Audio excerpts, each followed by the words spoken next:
mga kaibigan, handa na ba kayong sumama sa isang biyahe patungo sa dilim ng sining sa puso ng Makati?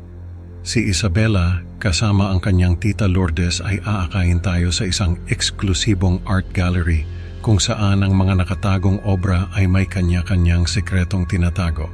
Sa kanilang paglalakbay, isang painting na balot ng misteryo ang magbubukas ng pinto sa isang bangungot na hindi inaasahan.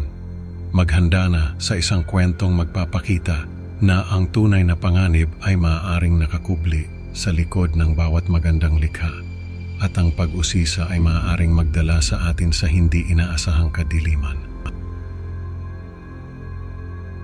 Sa gitna ng kumikinang na distrito ng Makati, magkasabay na naglalakad sina Isabela at Tita Lourdes. Ang kanilang mga matay kumikislap sa ilaw ng syudad, puno ng pag-asa at paghanga. Papunta sila sa isang eksklusibong art gallery, isang lugar kung saan ang sining ay hindi lang basta nakikita kundi nararamdaman. Pagpasok nila sa loob ng gallery, agad na nabigani si Isabela sa isang obra na nagpapakita ng payak na buhay sa probinsya. Ang bawat stroke ng pintura ay tila nagbibigay buhay sa mga tauhang nakapinta sa canvas at para bang naririnig niya ang tawanan at kwentuhan ng mga tao roon. Habang sila'y naglilibot, napansin ni Isabela ang isang sulok na puno ng mga nakatakip na painting. Ang mga takip ay iba-iba ang kulay at disenyo, ngunit iisa ang kanilang layunin: to hide the art beneath. Hindi niya mapigilang magtaka kung ano ang mga misteryong nakatago sa ilalim ng mga tilang iyon. Ano ba yung mga nakatakip na painting, tita? Tanong ni Isabela. Ang kanyang mga matang puno ng kuryosidad. Ngunit mahigpit ang naging tugon ni Tita Lourdes. Hindi pa oras para makita ng mga mata ang mga yan, Bella. Isang araw nang mag-isa si Isabela sa gallery, isang malaking takip na may burdang bulaklak ang pumukaw sa kanyang atensyon. Mas malaki ito kaysa sa iba at parang may kakaibang hatak sa kanya. Dahan-dahan niyang inangat ang isang sulok ng takip, ngunit bigla na lang sumulpot si Tita Lourdes, agad na pinigilan si Isabela. Ang mukha ng kanyang tita ay bakas ang pagkabalisa at takot. Isabela, "Huwag mong galawin yan," sabi ni Tita Lourdes, ang boses niya ay nanginginig. "Gawa yan ng kaibigan ng yumaong pinsan ko at may mga detalyeng hindi pa tapos. Kailangan pang ayusin bago ito ipakita sa iba." Ang bawat salitang binitawan ni Tita Lourdes ay tila bumubulong ng isang babala, isang paanyaya sa isang misteryong hindi pa handang malantad sa mundo. Ano kaya ang itinatago ng painting na iyon? At bakit tila may kakaibang kapangyarihan ito na magdulot ng takot kahit sa matapang na si Tita Lourdes? Isang bagay ang sigurado, hindi pa ito ang huling pagkakataon na matutukso si Isabela na alamin ang lihim ng nakatakip na obra. Hindi matanggal sa isipan ni Isabela ang misteryosong painting. Para bang may mahiwagang puwersang nagtutulak sa kanya na malaman ang lihim nito. Kaya naman isang gabi, habang ang buwan ay nakasilip sa mga bintana ng gallery, dahan-dahan siyang pumasok.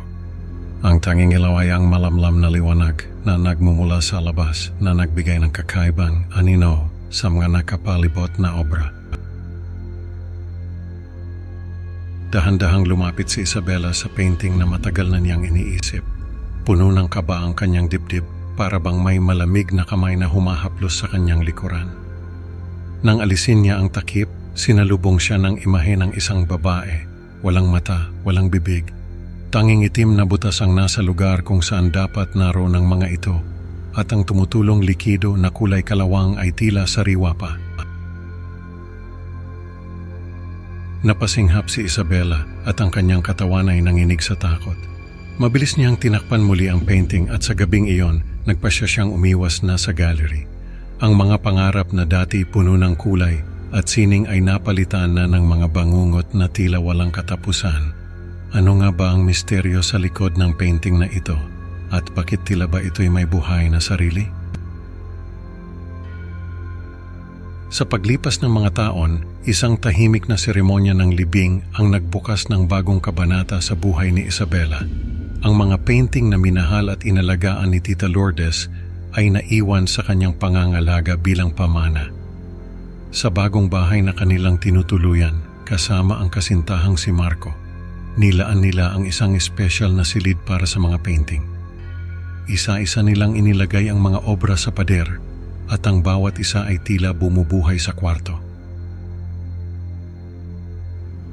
Ngunit nang tanggalin ni Marco ang balot ng nakakabahalang painting, isang magandang portrait ni Tita Lourdes ang lumitaw. Sa kabila ng ganda nito, hindi maitatanggi ang aninag ng nakakatakot na imahe sa ilalim ng bagong pintura. Isabela couldn't shake off the eerie feeling every time she glanced at the painting, and she decided to keep it wrapped. Ang mga pangyayaring ito ay nagdala ng kakaibang lamig sa kanilang tahanan. Ano nga ba ang tunay na kwento sa likod ng painting na ito? At bakit parang may kakaibang enerhiya itong dala na hindi maipaliwanag? Ang susunod na kabanata sa kanilang buhay ay magbubunyag ng mas marami pang misteryo na hindi inaasahan ni Isabela. Habang nakaupo sa hapagkainan, nagkaroon ng mainit na diskusyon sina Isabela at Marco. Pilit na iginiit ni Marco na ilagay ang painting sa sala para maging sentro ng atensyon, ngunit mariing tumutol si Isabela. "Hindi pwede doon, Marco. Hindi ko kaya na araw-araw ko yang makikita," sabi niya. Ang boses niya ay nanginginig sa takot na hindi niya maipaliwanag. Sa gitna ng kanilang pagtatalo, nagkasundo silang ilagay muna ang painting sa kanilang kwarto. Isang pansamantalang solusyon habang hinahanap ni Isabela ang pamilya ng pinsan ni Tita Lourdes para maibalik ang nakakakilabot na obra. Makalipas ang ilang araw ng paghahanap at mga tawag, sa wakas ay nakontak niya ang pamilya.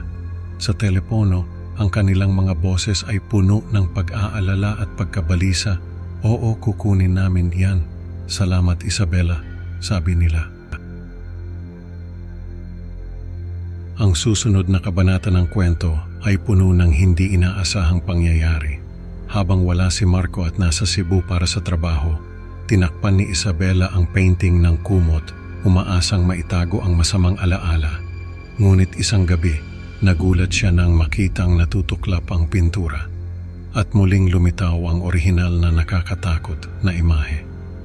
Kinabukasan, nagtungo siya sa bahay ng tiyahin ng pinsan ni Tita Lourdes.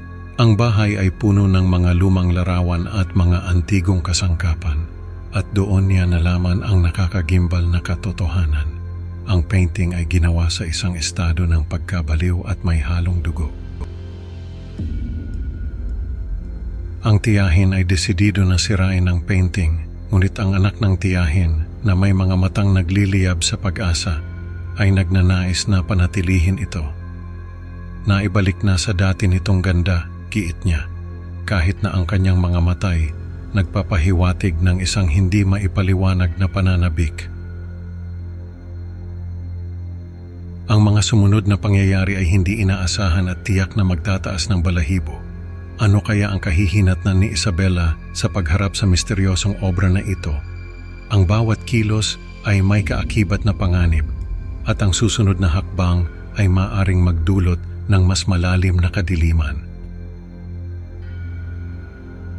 Pagbalik ni Isabela sa kanilang bahay, hindi niya maipaliwanag ang kaba na bumalot sa kanyang dibdib. Ang mga ilaw ay biglang namamatay at muling sumisindi na parang may sariling isip. Sa bawat sulok, may maririnig siyang kaluskos mula sa mga dingding na tila may kung anong nilalang na nagtatago at nagmamasid sa kanya. Ang mga simpleng ingay ay nagiging hudyat ng takot na bumabalot sa kanyang buong pagkatao. Isang gabi habang mahimbing ang tulog ni Isabela, isang malakas na ingay ang nagpagising sa kanya. Dahan-dahan siyang tumayo at tinungo ang pinagmulan ng ingay. Sa kanilang kwarto, natagpuan niya ang painting na dati-rati natatakpan. Ngayon ay walang anumang saplot at muling lumitaw ang nakakatakot na imahe. Ang babae sa painting na may itim na butas sa lugar ng mga mata at bibig ay tila tumititig sa kanya na parang may gustong ipahiwatig. Sa takot nagmadali siyang tumakas palabas ng bahay. Habang tumatakbo, napansin niyang ang kanyang mga paa ay nababalutan ng likidong kulay kalawang na tila sumusunod sa kanyang mga yapak, na parang ayaw siyang pakawalan ng bangungot na bumuhay sa painting. Ang bawat hakbang ay nag-iiwan ng marka ng kanyang takot na dala-dala niya palayo sa bahay na puno ng misteryo at lagim. Pagbalik ni Marco, sinalubong siya ng isang tanawin na tila eksena sa isang pelikulang horror. Ang kanilang bahay na dati-rati puno ng pagmamahal at alaala, ngayon ay parang pinasok ng mga magnanakaw. Ang mga gamit ay nagkalat at ang painting na kanilang pinagtatalunan ay nawawala, tanging mga patak ng likidong kulay kalawang ang naiwan sa sahig na tila mga luha ng isang trahedya. Napagkasunduan nila Isabela at Marco na ibenta ang gallery at lumipat ng tahanan. Ang kanilang mga mata ay puno ng lungkot at takot sa mga naganap, na parang may bahagi ng kanilang buhay na kinuha kasama ng painting na iyon. Sa bagong tahanan, sa gitna ng katahimikan ng gabi, may mga pagkakataong naririnig ni Isabela ang mga nakakabahalang tunog. Mga bulong at hikbi na tila nagmumula sa kawalan, isang paalala na ang sining ng kadiliman ay maaaring hindi pa tuluyang natatapos at maaaring sumunod sa kanila kahit saan man sila magpunta. Ano kaya ang susunod na kabanata sa kanilang buhay na ngayon nababalot ng misteryo at takot?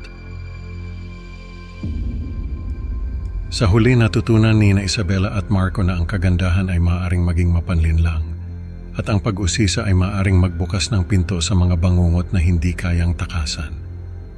Mga ka-creepy Pinoy Stories, salamat sa pakikinig. Huwag kalimutang mag-like at mag-subscribe para sa mas marami pang nakakakilabot na kwento. Excited na ako makasama kayo ulit sa susunod na upload. Hanggang sa muli, mag-ingat ka. Baka ang susunod na obra na iyong pagmasdan ay magdala sa iyo sa isang hindi inaasahang biyahe patungo sa dilim.